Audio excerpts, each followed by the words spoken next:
Read and watch this slowly. Let it land. Because this isn't about who they chose. It's about what they could survive, what they could emotionally manage, what they could face without breaking open. People don't run from love when it's not enough. They run when it demands something real. And you? You didn't offer a distraction.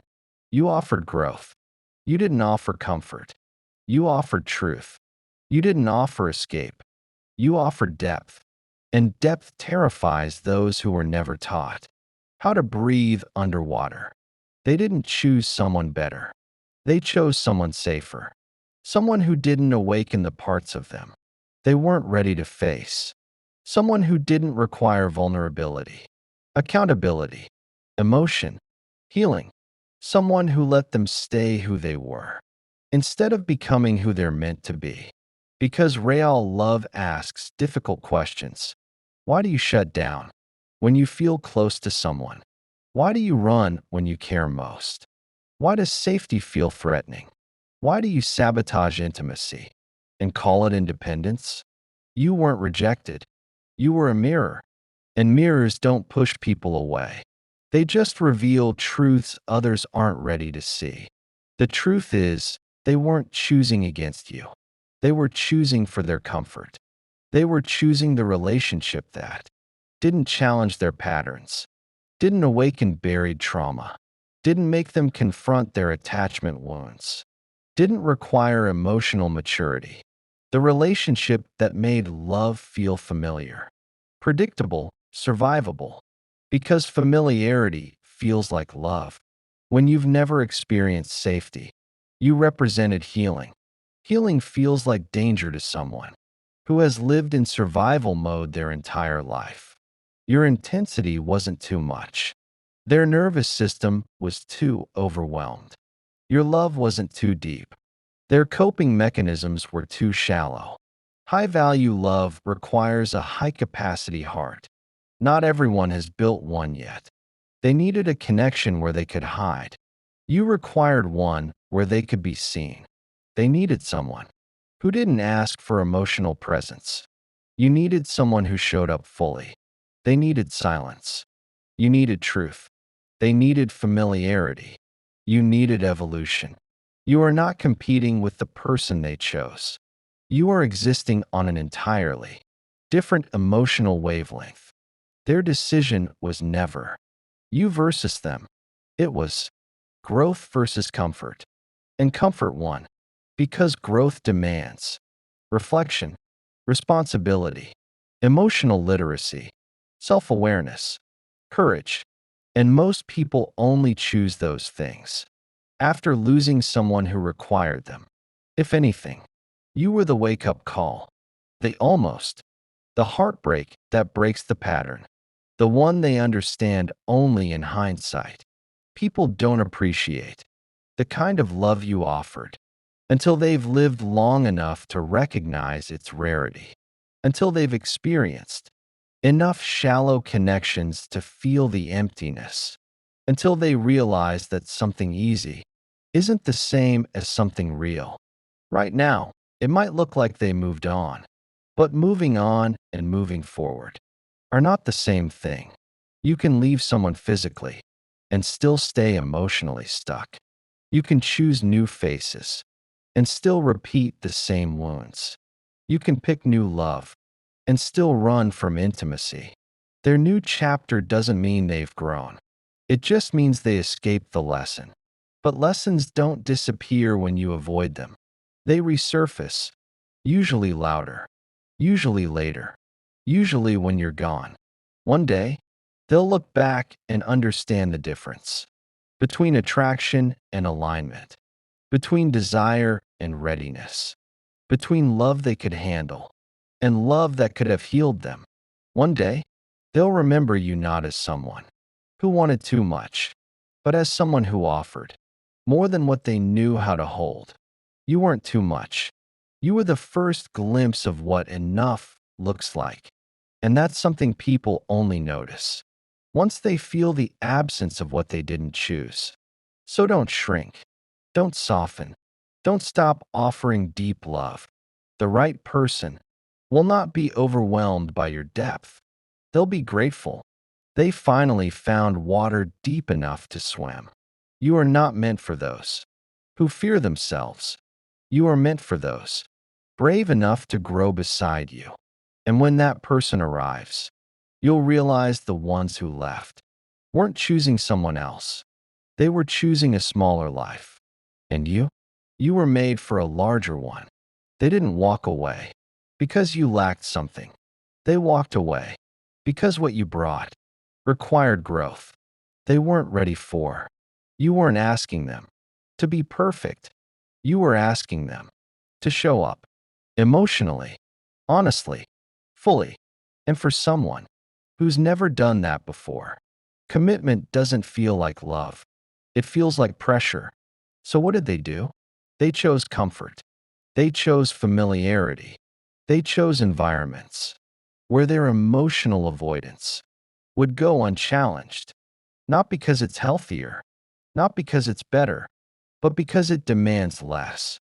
Less vulnerability, less accountability, less depth. They didn't choose more. They chose easier. You came with emotional clarity. You came with intention. You came with a heart that knows how to love deeply, even after being hurt. But not everyone knows how to hold a love like that. For some people, love is survival, not connection. They love only in ways that don't expose them. They love only in ways that don't require healing. So when they met you, they recognized something. Being loved by you would require them to confront themselves, and they weren't ready. Here's the truth. No one tells you. Sometimes the person they choose after you is not a better fit, not an upgrade, not someone they love more. It's someone who doesn't activate their wounds, someone who doesn't trigger their vulnerability, someone who allows them to stay the same. That's not love. That's emotional hiding.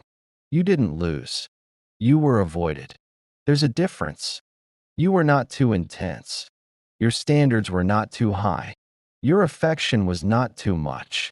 You were simply the first person who made love feel real. And real love exposes the parts of us we've spent years burying. Think about it. If someone can only love you when you dim your light, when you silence your needs, when you make yourself smaller, then they don't want a partner. They want emotional shelter. They want a place to hide. But you are not a hiding place. You are a mirror that reflects who they could become if they chose healing, and they weren't ready to see that version of themselves. So they left, not because you were wrong, not because the connection was weak, but because love with you would force them to grow. And some people would rather lose love than outgrow their wounds. But listen carefully. Their choice does not define your worth. People choose what aligns with their emotional capacity. If someone can only handle a shallow form of love, that's all they will ever choose. Not because deeper love doesn't exist, but because they don't know how to hold it. Their emotional limits are not a reflection of your emotional value. One day, they'll understand. Maybe not now, maybe not soon, but eventually, they'll realize something powerful. They didn't choose better. They chose less. Less intimacy, less vulnerability, less truth, because choosing you would have forced them to choose themselves.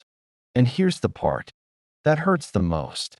The moment they feel safe enough to face what they ran from, they will look back, not to reclaim you, but to understand how they lost someone who actually cared. Because real love doesn't leave you untouched. They may pretend nothing happened.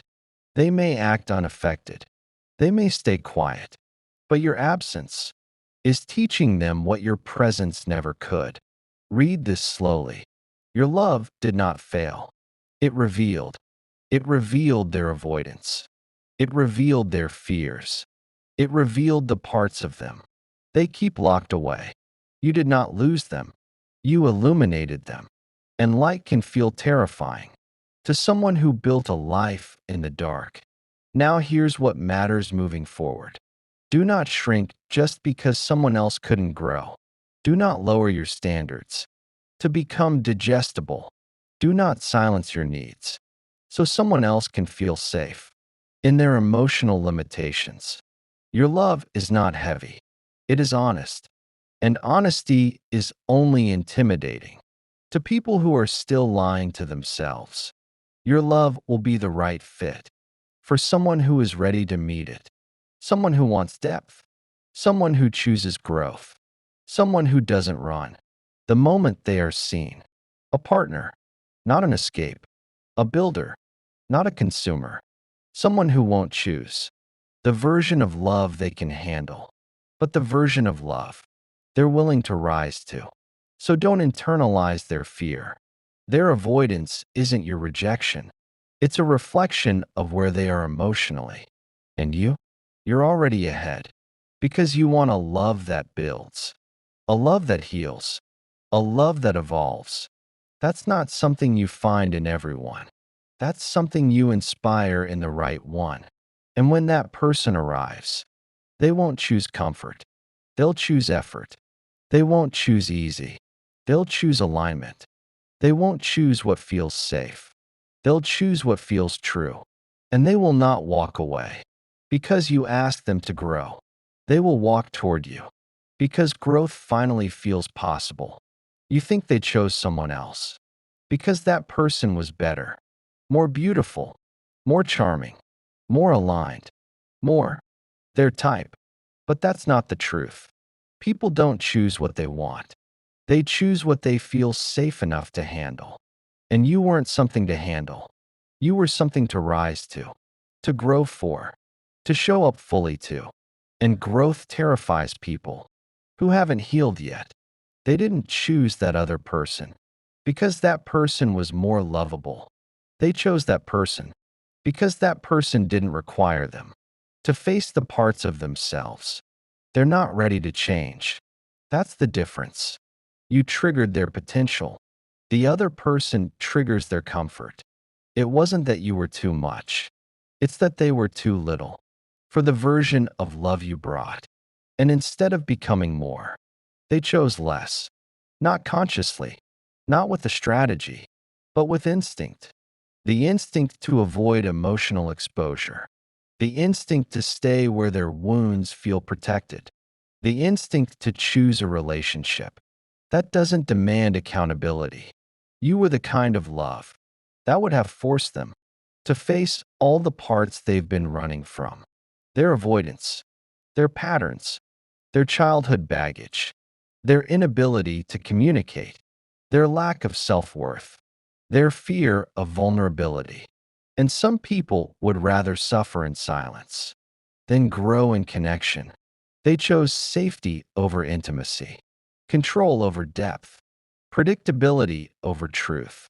It's not flattering, but it's real. They could be laughing with someone else right now, posting pictures, looking healed, looking unbothered. But peace doesn't come from replacing love. It comes from facing yourself, and avoiding themselves is exactly what they're still doing. Because here's what no one says. When someone chooses a relationship, that doesn't challenge their wounds. They also choose a relationship that doesn't heal them either. They chose something that maintains their patterns, not something that transforms them. And that works. For a while. Until the quiet nights. Until the routine settles in. Until they realize they're still the same person, with the same emptiness, just in a different room. The truth? You didn't lose them. They postponed themselves. You weren't rejected for being unlovable. They retreated from being vulnerable. You weren't too intense. You were too real. And real love calls people higher. Higher than they were ready to go. Maybe the other person accepts bare minimum effort. Maybe they don't demand emotional presence. Maybe they don't see the flaws you saw.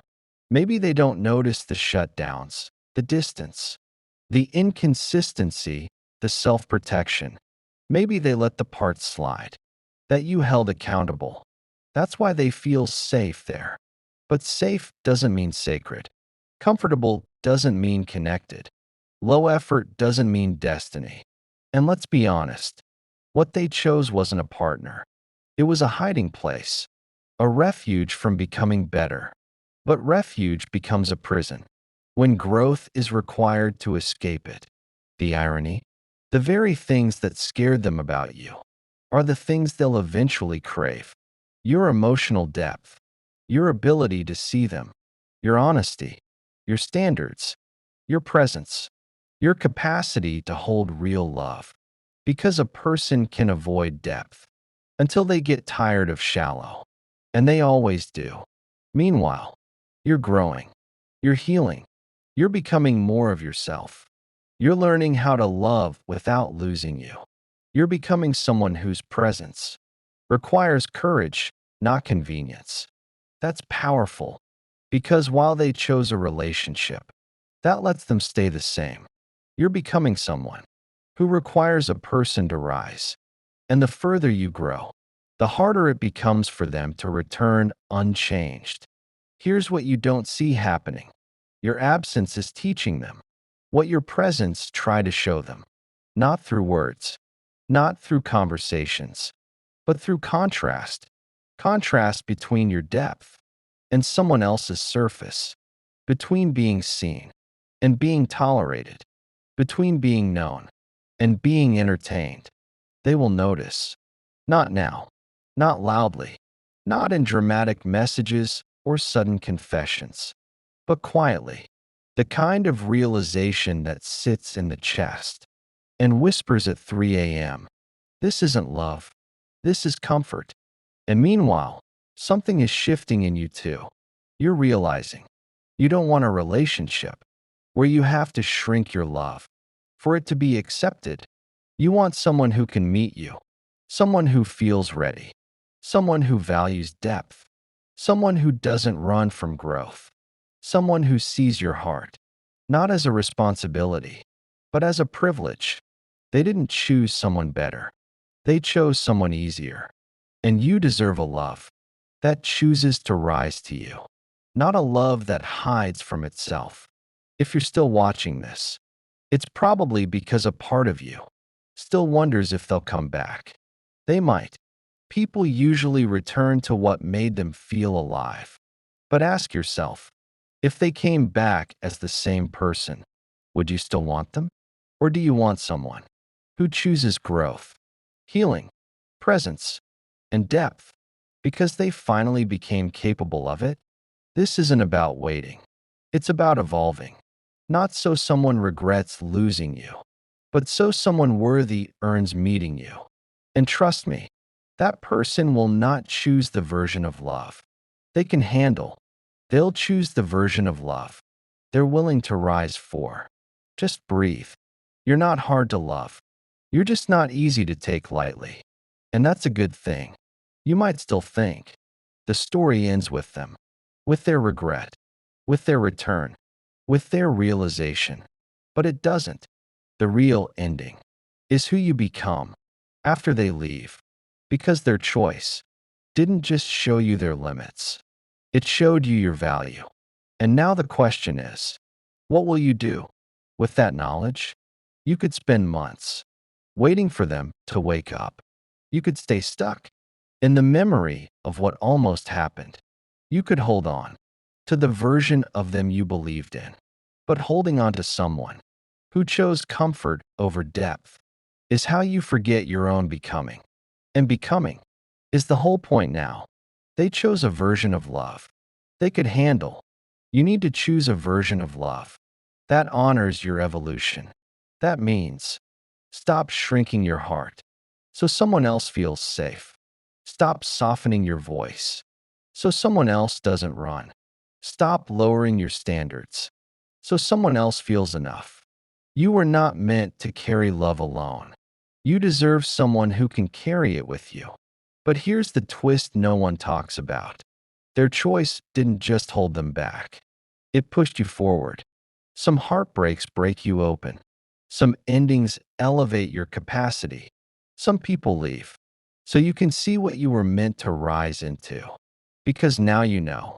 You need a partner, not a project, a connection, not a rescue, a relationship that expands you, not drains you, someone who chooses love, not out of fear, but out of readiness.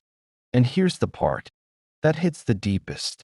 They may one day realize what they walked away from. They may finally outgrow their fear. They may heal. They may return and say, I finally get it. But by then, you may not be the same person. They left. You might not love from the same wounds. You might not need the same validation. You might not desire the same person because growth doesn't guarantee reunion. Growth guarantees alignment.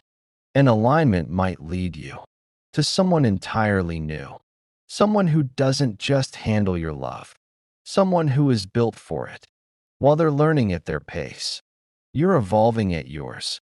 They're growing into the kind of person who could love you properly. You're growing into the kind of person who no longer needs them to. That's the difference. Your healing is forward. Theirs is backward. You're becoming more. They're realizing what they lost. You're expanding. They're reflecting. Two journeys. Same lesson. Different destinations.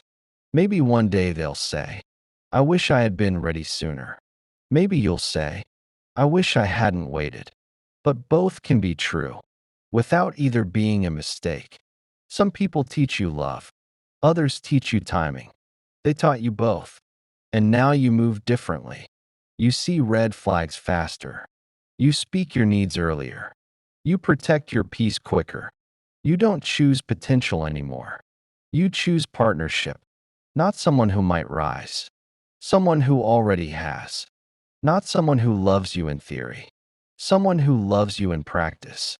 Not someone who chooses what they can handle. Someone who chooses what they're ready to hold. And when that person arrives, the connection won't feel like intensity. It will feel like clarity. Not butterflies from anxiety, but steady peace. Not do they want me, but we choose each other. Not fear, not chasing, not proving. Just two healed people, meeting at the right time, with the right capacity. That is the love you're moving toward. So don't pause your life for someone who isn't ready. Don't dim your love for someone still afraid of theirs. Don't cling to something that hasn't chosen growth. Your story expands beyond the moment they left. Your destiny isn't someone choosing less. Your destiny is someone choosing you fully. Because you're not here to be loved halfway. You're here to be met completely, deeply, deliberately. If you're still here, still watching, still breathing through this, let this be the moment you shift your energy inward. Instead of waiting for someone to change, become someone who doesn't settle for anything less than change. Instead of hoping for closure, create a life so full the past closes itself. Instead of chasing love, become love and let it attract its match. And when you rise into that version of yourself, someone will see you and say, I didn't choose you because you were easy. I chose you because I was finally ready. That's love built on growth, not fear, not avoidance, not emotional limitation. Love built on alignment. If this resonated, don't just sit with it. Take it with you. Apply it. Live it. Keep growing. Keep healing. Keep choosing love without abandoning yourself. Because the real story is not about who couldn't rise to you. It's about who eventually will. And when that moment comes, you won't just be loved. You'll be met. If you're still here, it means you care about growth, not just closure. So stay with me. There are more truths like this, not just about them, but about you. Subscribe. Stay connected. Let's grow through this together.